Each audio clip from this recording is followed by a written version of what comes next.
again. I bring you more music yet again, and this time it's from Grizzly Bear. The album I'm going to be focusing on today is called Yellow House. It's called Yellow House because it was named after the house they recorded in. It was one of their mother's houses, and yes, it was yellow. These guys are a Brooklyn-based folk rock band. Normally, I'm not really all that into folky or country or anything. There's a banjo in it, normally not really into it, but this band makes it sound great. This band is made up of 4 different guys, and they play a variety of instruments. There's lots of keyboard, almost all of them do vocals, there's banjo, there's omnichord, and there's even a glockenspiel. They have a whole really neat vibe going on. The fact that I got to say glockenspiel and a band together that I really like makes me pretty happy. They use a fusion of traditional as well as electronic instruments to get their sound, and it's an extremely unique sound. This is not music you listen to when you want to get pumped up, when you're getting ready to go out or things like that. This is very relaxing music, background music, or you just wanted to relax and enjoy a beautiful summer walk. I know I talk about walking a lot, clearly I do a lot of it, but music's just so good out in the world. I love it. It's like having my own personal soundtrack.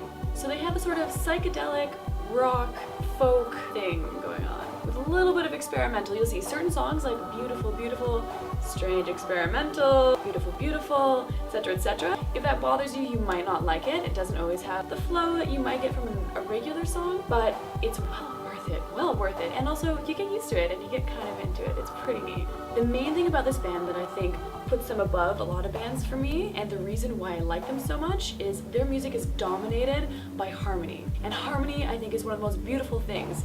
You have people like the Inkblots and the Mills Brothers that basically are pure harmony, especially when they first got started. Multiple voices together, layered on top of each other, that just is so pleasing to the ears. So this album was actually ranked in the top albums of 2006 in the New York Times. So it's not just me saying it's great, the New York Times agrees. Hey. So now I'll point out some songs that I think are excellent. Pretty much the whole album I like. There might be 1 or 2 songs that I'm not a huge fan of, but I like most of them. Lullaby is one really lovely song. As the name suggests, lullaby, it could lull you to sleep quite easily.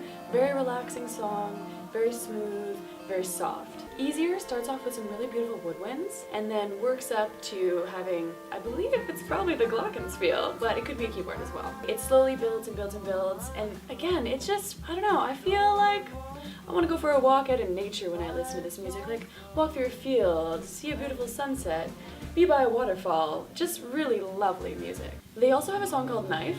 It has a really weird music video. Check it out if you want. If you like weird music videos, this one's for you. And it has a lot of ooh kind of things. There's a lot of oohs going in this song. And again, really pretty. I feel like there's slow motion when I listen to this song. I'm not really sure why. On a Neck on a Spit is probably my favorite song from this album. Really beautiful song again. The harmonies are gorgeous. This one is the one where it's beautiful, experimental, but great song overall for sure. And there's just some really, really gorgeous parts. Really beautiful guitar, potentially some banjo. Most enjoyable. Another great song is Little Brother, but I'll let you guys check that one out on your own. The album is Yellow House by Grizzly Bear. Great Brooklyn band. If you like sort of a folky with a bit of a psychedelic, with a rock, with a groovy, interesting instruments and lots of harmony, this is meant for you. So as always, let me know what you guys think, and I'll be out with new videos soon.